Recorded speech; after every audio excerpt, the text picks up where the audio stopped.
Le tutoriel d'aujourd'hui va porter sur un plugin d'Archline qui nous permettra de faire du rendu en temps réel. Donc ce plugin, c'est Archline Live qu'on peut retrouver en téléchargement libre sur le site de ZW France. Vous allez dans la rubrique Archline, vous cliquez sur télécharger et ici vous allez pouvoir télécharger Live sur votre PC. Donc une fois que vous l'avez téléchargé, vous pouvez l'installer et automatiquement dans l'interface d'Archline, si vous allez sur l'onglet affichage sur le bouton rendu, vous retrouverez ici le bouton Live qui est maintenant actif et qui va nous permettre d'envoyer directement l'intégralité du projet dans Live pour pouvoir faire de la mise en scène, créer des animations, des panoramas 360, etc. Donc ce bouton il est pratique puisque il nous évite d'avoir à exporter le modèle dans des formats d'échange en 3D comme le format FBX ou le format 3DS qui sont par ailleurs disponibles. Si on va sur fichier exporter ici, on retrouve dans la liste des formats d'export disponibles le format 3DS et le format FBX. Donc on va pouvoir les utiliser, mais ici la particularité c'est qu'on a simplement à cliquer sur le bouton Archline Live et l'intégralité du projet est envoyée dans Live et on va pouvoir donc l'exploiter dans le logiciel. Donc on va cliquer sur ce bouton et on va avoir un temps de chargement qui va varier en fonction de la taille de votre projet. Ça va aller au maximum sur 2 à 3 minutes de chargement, ça dépendra du volume de votre projet et aussi de la carte graphique que vous avez sur votre PC. Mais une fois que le projet est chargé dans Live, après on n'a plus de temps de chargement, à la différence du render photoréaliste qui est intégré par défaut dans la version Pro d'Archline. Ici on a un temps de chargement au début, mais après on n'a plus de temps de chargement pour faire des images, des animations, des vidéos. Ça se fait donc en temps réel. Donc une fois que le projet est chargé dans Live, on retrouve donc l'interface de Live qui est bien différente de celle de Archline. On voit qu'on a des différences au niveau des matériaux aussi, alors ça c'est dû à une interprétation des matériaux qui est un peu différente dans Live, mais on va pouvoir utiliser les bibliothèques de matériaux qui sont propres à Live, qui sont disponibles par défaut, et glisser et déposer ces matériaux depuis la bibliothèque sur notre modèle 3D pour avoir un rendu qui est raccord avec ce qu'on avait déterminé au début.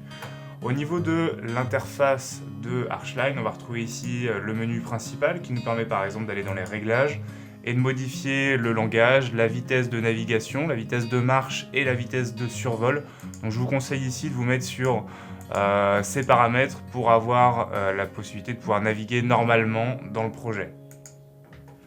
Donc dès qu'on a chargé le projet dans Live, faut penser à faire une sauvegarde pour avoir, donc ici on va faire une sauvegarde au format natif de Live.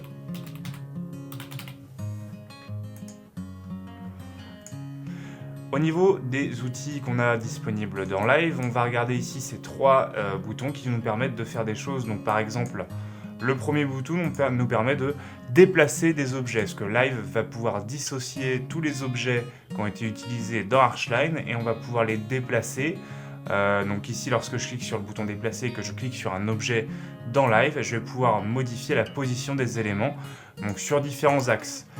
Je retrouve ici donc l'axe sur Z, sur X et sur Y. Si je clique sur une flèche, la flèche de l'axe Z par exemple, je suis bloqué sur l'axe Z et je peux modifier l'élévation de la fenêtre. Pareil pour les différents axes. Donc si je clique sur le bouton qui est central cette fois, je peux modifier la position de la fenêtre sur tous les axes. Donc pour faire un retour arrière ici, je peux cliquer sur annuler ou bien faire un CTRL Z au clavier. À côté du bouton déplacer, on a le bouton rotation qui nous permet de faire des rotations d'objets. Donc c'est pareil, je vais cliquer sur le bouton rotation, je vais cliquer sur l'objet que je souhaite tourner et je vais retrouver ici une icône qui nous permet de faire une rotation sur différents axes. Donc un axe sur X, sur Y ou sur Z, et je vais pouvoir modifier la position des objets comme je veux. Donc là sur les éléments qui sont déjà présents sur la maquette, ça n'a pas trop d'intérêt, mais sur tous les éléments qu'on va venir placer comme des voitures, des arbres ou des personnages dans le projet, ça va être intéressant de pouvoir utiliser ces outils de déplacement. À côté du bouton de rotation, on a ici une commande qui nous permet de modifier l'échelle de l'objet qu'on sélectionne. Donc un petit peu comme pour le bouton de déplacement, on a la possibilité de modifier l'échelle sur différents axes. Donc on a simplement à maintenir le clic appuyé sur l'axe qu'on veut et on va venir modifier l'échelle où on veut. Si on maintient le clic sur le carré central, on va modifier l'échelle de manière uniforme. Donc toujours en maintenant le clic sur le curseur.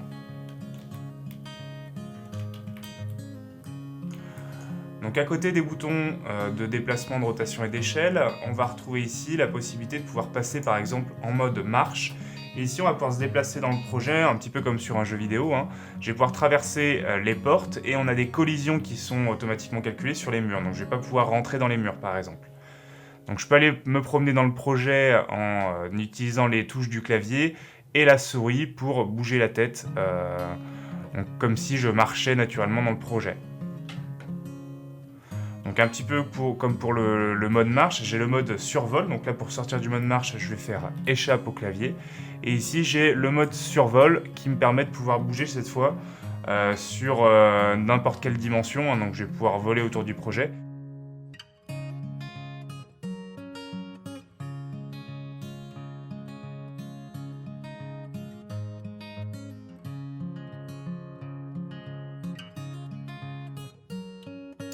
Donc un autre outil pour se déplacer dans le projet, on va retrouver ici une commande qui nous permet de pouvoir, avec un simple clic, se déplacer directement. Donc là, j'ai simplement à cliquer par exemple dans le coin à droite du bâtiment et automatiquement, je suis transporté directement sur ce point-là.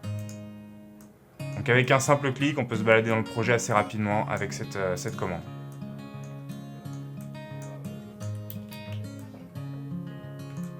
Au niveau des outils de navigation, on va avoir des commandes qui sont assez similaires à celles qui sont présentes sur Archline. C'est-à-dire que si je fais un clic droit que je maintiens sur ma souris, je vais pouvoir bouger le regard sans bouger la position de la caméra. Donc là, je bouge simplement le regard. Si je maintiens la molette appuyée sur ma souris, je vais pouvoir faire un zoom panoramique, donc comme un travelling, hein, sur le projet. Si je maintiens la touche Shift au clavier avec la molette appuyée en même temps, je vais pouvoir faire une rotation le long d'un axe, d'un orbite.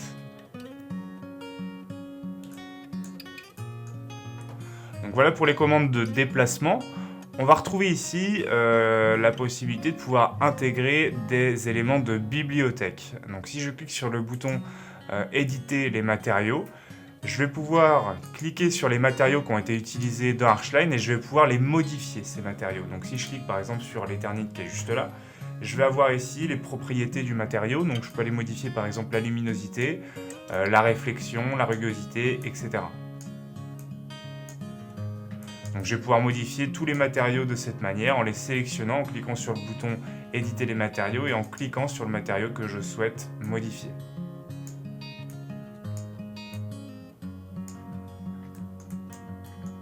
À droite du bouton d'édition de matériaux, je vais retrouver ici un bouton qui me permet de modifier les sources lumineuses. Alors là, en l'occurrence, j'ai pas de source lumineuse sur ce projet, mais si j'avais placé des fichiers IES sur des luminaires, j'aurais retrouvé ici toute la liste des fichiers IES et j'aurais pu les paramétrer. J'aurais pu modifier l'intensité, la puissance en lumen, la couleur, etc., en Kelvin. Donc j'aurais pu retrouver vraiment toutes les propriétés de ce luminaire. J'aurais pu éteindre ou allumer chaque élément et les paramétrer comme je veux. À droite du bouton qui permet de gérer les propriétés des lumières, j'ai ici un bouton qui me permet d'accéder à la bibliothèque de Live. Donc dans cette bibliothèque, ça va être divisé en deux parties. Si je clique sur le bouton qui est juste là, je retrouve tous les matériaux qui ont été utilisés dans Archline. Donc ces matériaux, ce ne sont pas des matériaux qui sont par défaut dans Live, ce sont des matériaux qui ont été utilisés sur votre modèle 3D. Donc vous allez pouvoir glisser et déposer des matériaux pour pouvoir les replacer si vous voulez dans votre projet. Si je reviens sur le bouton ici, je vais retrouver plusieurs dossiers et notamment un dossier dans lequel j'ai d'autres matériaux qui sont disponibles. Ceux-là, ils sont disponibles par défaut dans Live et ils vont me permettre de pouvoir avoir des matériaux qui sont de meilleure qualité, qui sont vraiment optimisés pour être utilisés dans Live. Par exemple ici, vous voyez, si je vais sur l'herbe, j'ai de la brillance sur l'herbe, donc le matériau il est mal paramétré. Donc j'ai deux possibilités, soit je clique sur le bouton éditer le matériau, je clique sur l'herbe et je vais pouvoir modifier sa luminosité, la réflexion, etc. Ou bien j'utilise l'herbe qui est disponible dans Live et je vais glisser et déposer le gazon ici. Et là j'ai un matériau qui a été optimisé pour être utilisé donc dans Live. Donc pour disposer des matériaux sur le projet, ça se fait avec un simple glisser-déposer depuis la bibliothèque vers le modèle 3D. on va glisser et déposer le matériau sur la surface qu'on veut.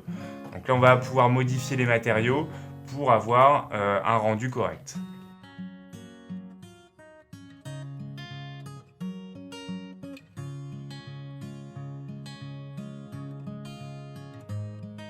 Vous voyez ici que j'ai un bouton qui me permet d'être actif ou désactivé. Donc ce bouton il me permet en fait de glisser et déposer un matériau sur une surface et de l'attribuer à tous les éléments qui ont le même matériau. Donc là si j'ai mis un métal sur une des huisseries, automatiquement toutes les autres ouvertures qui avaient donc le même matériau ont été modifiées. Donc si je décoche cette fonction, je vais pouvoir glisser et déposer un matériau qui va s'appliquer sur une surface uniquement. Donc une fois qu'on a placé tous les matériaux sur notre projet, on va pouvoir aller retourner sur le menu principal de la bibliothèque et on va avoir ici un dossier objet. Donc ce dossier objet, en fait, c'est ici qu'on va retrouver tous les objets 3D qui sont disponibles dans Live. Donc on va retrouver par exemple un dossier véhicule. Si on double-clique dedans, ici on a 3 véhicules par défaut. On peut rajouter autant d'éléments de bibliothèque qu'on veut, depuis par exemple des éléments qu'on aura retrouvés sur la bibliothèque 3D de SketchUp. On va pouvoir intégrer ces objets 3D à la bibliothèque existante. Donc là, j'ai vraiment gardé la bibliothèque par défaut qui est disponible dans Live. Donc pareil que pour les matériaux, on va prendre l'objet qu'on veut, on va le glisser et on va le déposer directement sur notre modèle.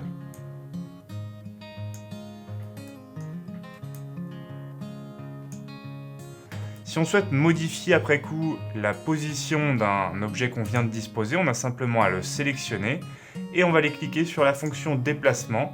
On va pouvoir déplacer l'objet sur l'axe qu'on veut.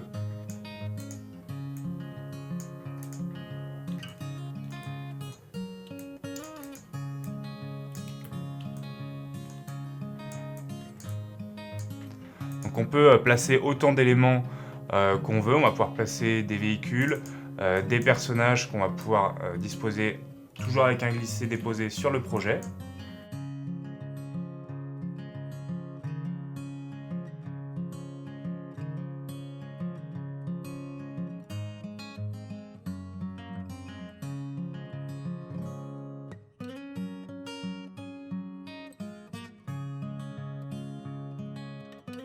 Donc comme pour les véhicules, si je souhaite modifier la position d'un élément, je vais pouvoir ici sélectionner ce personnage et faire une rotation dessus avec la commande rotation qu'on a vue tout à l'heure.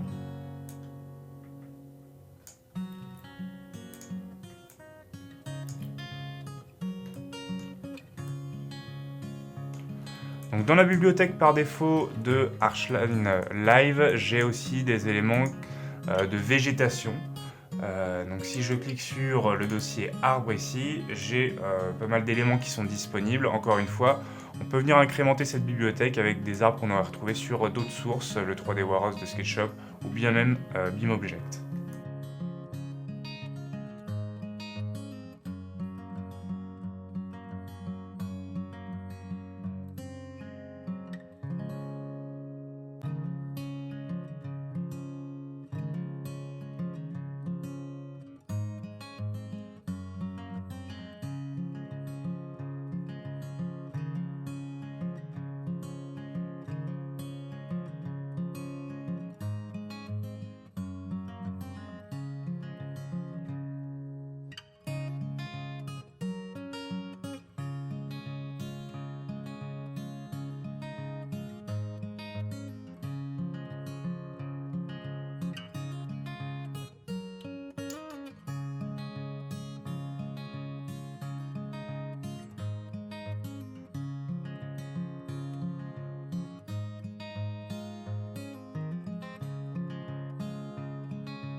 On a un outil qui est assez pratique aussi dans Live, c'est la fonction ici qui permet de répandre des objets, par exemple de la végétation, en série ou bien de manière aléatoire.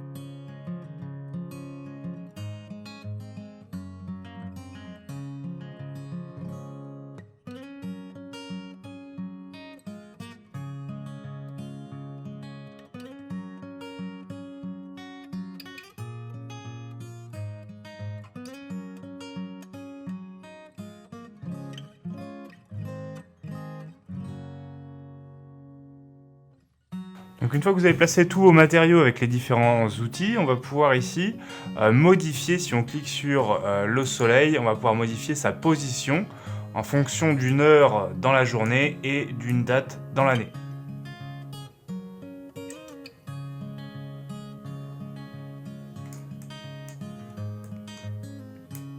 Donc on a simplement à maintenir le clic sur le curseur pour bouger l'heure dans la journée ou la date. Une fois qu'on a les ombres qui nous conviennent, on va pouvoir lâcher le clic.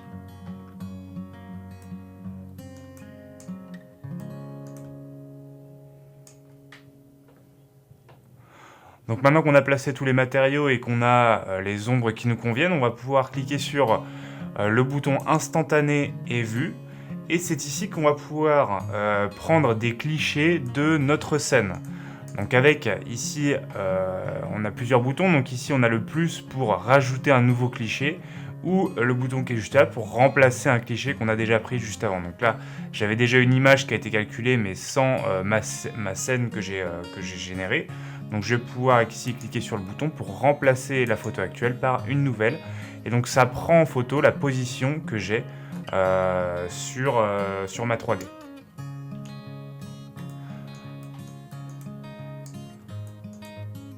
Donc ici, je vais cliquer à nouveau sur le plus et ici, ça me calcule une nouvelle image.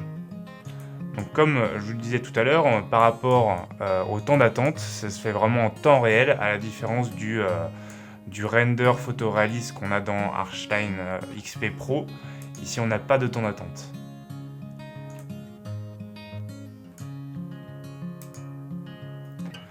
Donc on a maintenant 4 images, on peut passer de l'une à l'autre en les sélectionnant. Et ces images, on va pouvoir les enregistrer directement dans un dossier et on va pouvoir les mettre ensuite dans un permis de construire ou bien on pourra les envoyer directement au client pour qu'il visualise l'avant-projet. Donc ça, c'est le premier outil qui permet de calculer des images et des instantanés d'un projet. Ici, on a, si on clique sur le bouton avec la caméra, on a la possibilité de pouvoir créer une animation. Donc au niveau de la création d'animation, ça se fait un petit peu comme sur Archline, sauf qu'ici, on ne va pas devoir tracer un trajet en 2D, on va le faire directement en 3D avec plusieurs positions.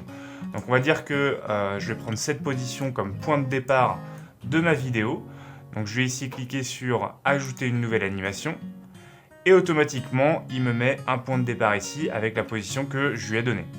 Donc je vais pouvoir faire une deuxième pause dans la vidéo. Donc je vais faire une pause qui sera ici. Et là, je vais cliquer sur le bouton plus. Ça va me rajouter donc un point intermédiaire.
Donc on peut ajuster aussi le nombre d'images par minute ici. On peut rajouter des points intermédiaires après coup. Et surtout ici, on va pouvoir exporter la vidéo. dans un format AVI qu'on pourra ensuite envoyer directement au client. Donc pour exporter la vidéo, on va cliquer sur la caméra qui est juste là et Live va me générer un fichier vidéo. Donc là, on aura un temps de chargement qui va varier en fonction de la durée de votre animation. Mais à la fin du calcul, on aura un fichier AVI qu'on pourra directement exploiter. Donc un autre outil qui est intéressant pour faire une visite en temps réel du projet, ça va être l'outil Panorama 360. Donc cette commande, elle existe dans Archline. Elle fonctionne à peu près de la même manière également, sauf qu'ici on va tout faire en 3D. Donc on va cliquer sur Panorama 360 et comme pour l'animation juste avant, on va venir prendre des pauses. Donc je vais faire une première pause au niveau du parking et je vais cliquer sur le bouton plus. Automatiquement, la vue est enregistrée à gauche. Je vais faire une autre pause dans le hall d'entrée. Une autre dans le bureau principal. Et je vais en faire une autre dans un des bureaux annexes.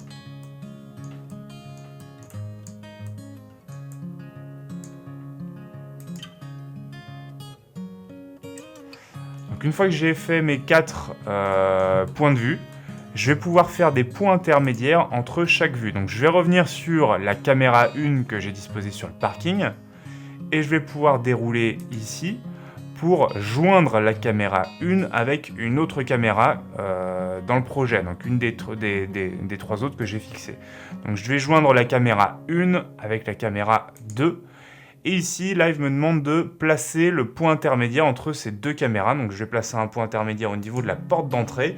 Et ce point intermédiaire, il permettra de passer d'une caméra à l'autre. Je vais passer sur la caméra 2 maintenant. Et je vais redérouler à nouveau pour lier cette caméra 2 avec la caméra 3 qui se trouve dans le bureau principal. Et comme pour tout à l'heure, je vais placer un point intermédiaire que je vais mettre au niveau de la porte ici. Je vais maintenant sur la caméra 3. Et ici, je vais lier la caméra 3 avec la caméra 4 avec un point juste ici. Et je peux la lier avec une autre caméra qui sera automatiquement la caméra 2 pour repasser dans le hall d'entrée. Donc une fois que j'ai terminé, je vais pouvoir ici générer le contenu.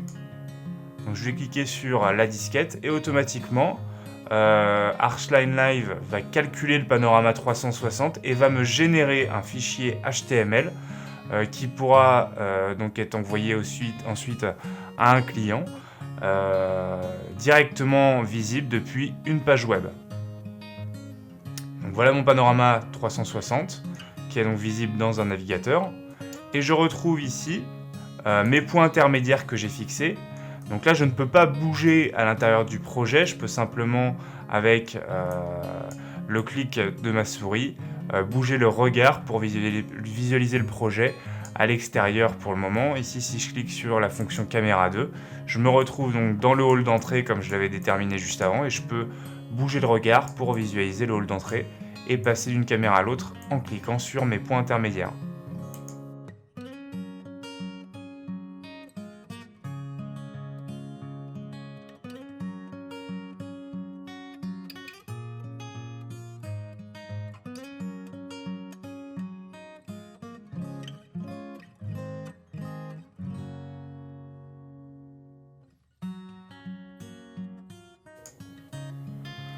Voilà, donc c'est tout pour ce tutoriel sur la thématique de Live qui est donc en téléchargement sur le site de ZW France. N'hésitez pas à nous contacter si vous avez des questions sur le logiciel, sur l'installation et sur son utilisation. Le prochain tutoriel portera sur le terrain dans Archline. Merci et à bientôt.